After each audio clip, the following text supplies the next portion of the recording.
Dahil sa katotohanang ipinapangaral ng Santa Iglesia Katolika na hindi maitanggi ng mga protestante sa lungatang aral at bahayag ng mga pastor. Ilalatad.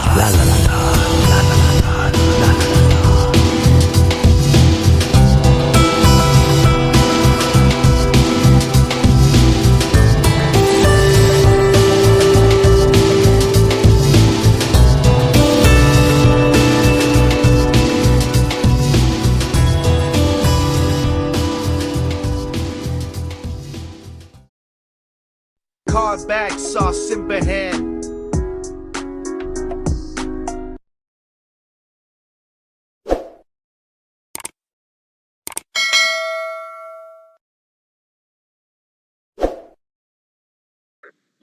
Good evening. Yes, good evening. Ano po yung tanong natin, sis? Unang tanong ko po, saan po ba natin mabasa yung bahin about position? Kasi mapoposition kami ngayong gusto ko na may kunting catechesis, Brad. Sis, medyo mahina po. Hindi ko masyadong naririnig. Sorry. About position, Brad ba? Possession po ba yan? Procession. Procession. Okay. About Sige sa po. position, Brad. Asa natin makita sa mga verses Mhm. na Sige. position yung mga ating mga banal na imahen. Kasi sa 8 mapoprocession kami kasi piyesta namin sa 11. So kailangan po na may kunting kaalaman yung mga kasamahan namin.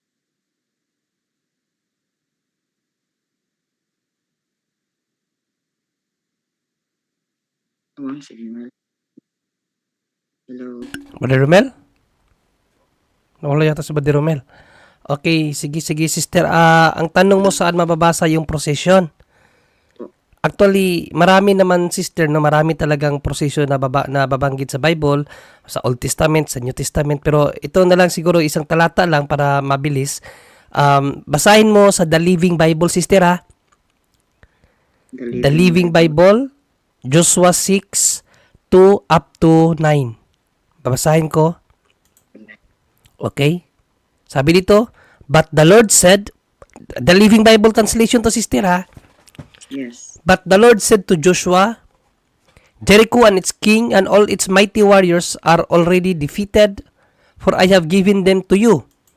Your entire army is to walk around the city once a day for 6 days, followed by 7 priests walking ahead of the ark, each carrying a trumpet made from a ram's horn.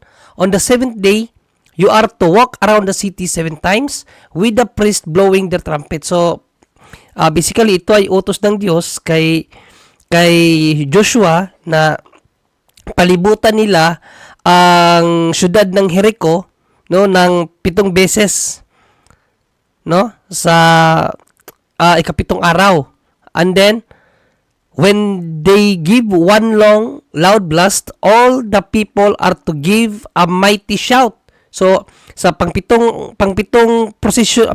araw na inutos ni Yahweh sa kanila, magsisigaw ang mga Israel, and the walls of the city will fall down. So, para daw magiba yung harang ng syudad ng Jericho, then move in upon the city from every direction. So, Joshua summoned the priest. So, sinabihan na ni Joshua ang mga kaparian and give them their instructions. At ibinigay na yung instruction ng Diyos. Ano ang gagawin nila? The armed men would lead the procession. So, ito yung pinapagawa ng Diyos sa kanila. Mag-procession sila. Yung 7 araw na palilibutan nilang Jericho, procession po yun. No? Followed by 7 priests blowing continually on their trumpets. Behind them would come the priest carrying the ark, followed by a rear guard. Let there be complete silence except for the trumpets. Joshua commanded not a single word from any of you until I tell you, shout, then shout. Kita mo, sister? No? Sa Katoliko mo lang makikita yung mga yan. No, na may prosesyon, may trompeta, may mga pari, at may pagsigaw. Sa Katoliko mo lang yan makikita. Actually, marami pang talata, sister, pero kahit yan lang ibigay mo, sister, okay na yan. Okay, salamat, Brad. Thank you. Yan lang po. Sige po, napakalambing naman ng boses mo at nanay. God bless po, nanay, nanay Juliet Padasan. Maraming salamat. Yun lang ba tanong mo, sister? Yan lang po. Okay, God bless. At dito naman kay GB. Kapatid na GB, pa-open ang camera.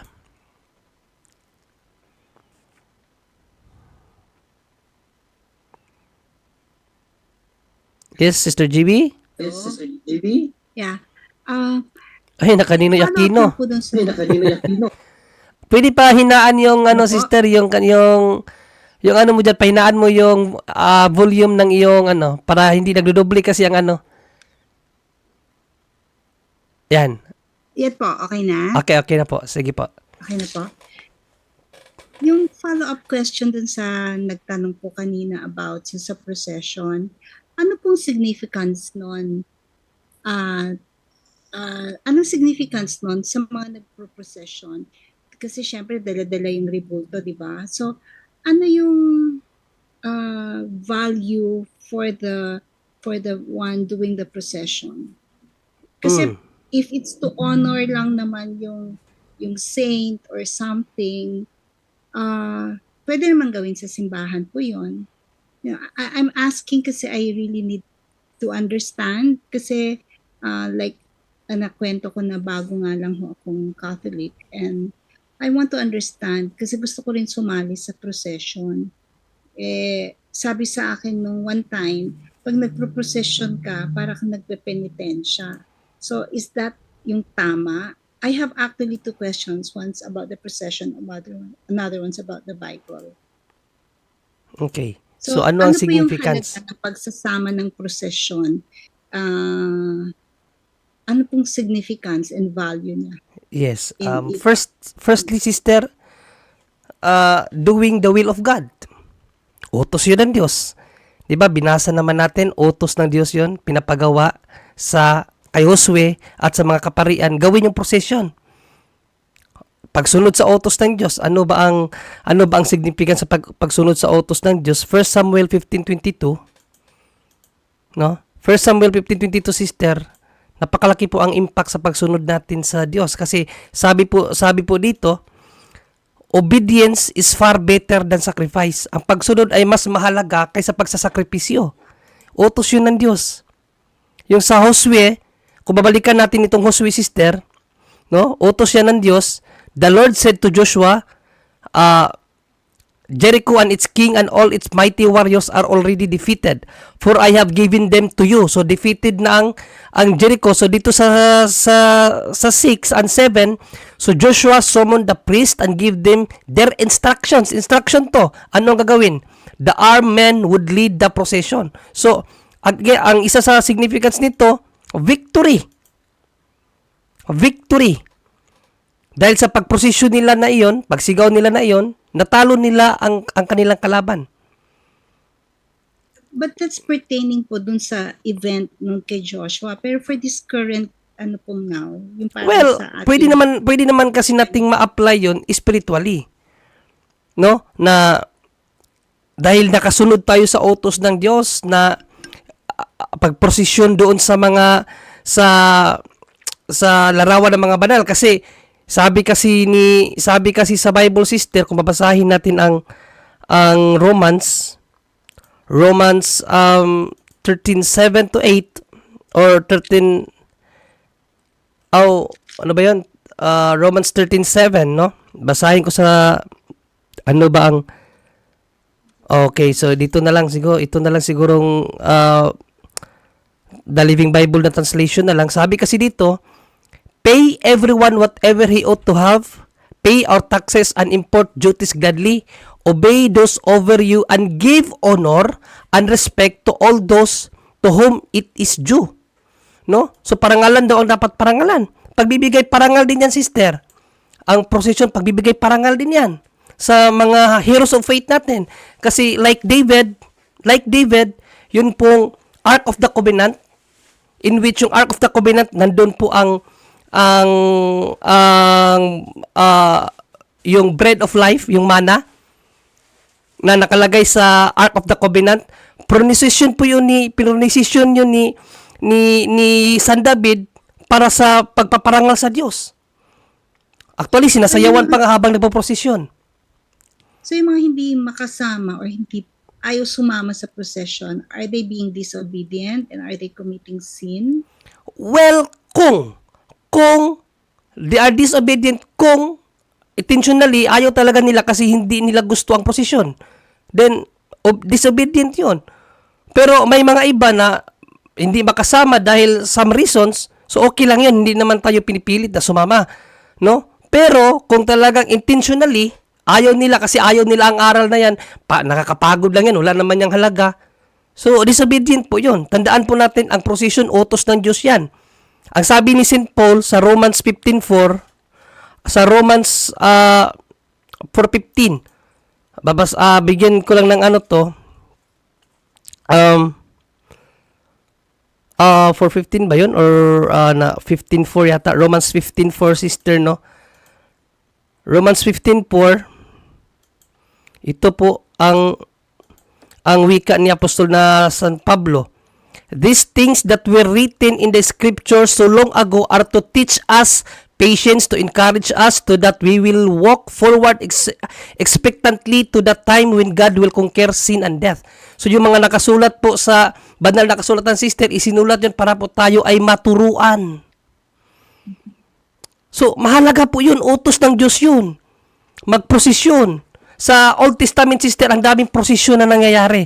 Sa Psalms, ang daming prosesyon na nangyayari. Si David, palagi niya nagpapaprosesyon. Ang pinoprosesyon niya, yung Ark of the Covenant na may ribulto ng kirubin.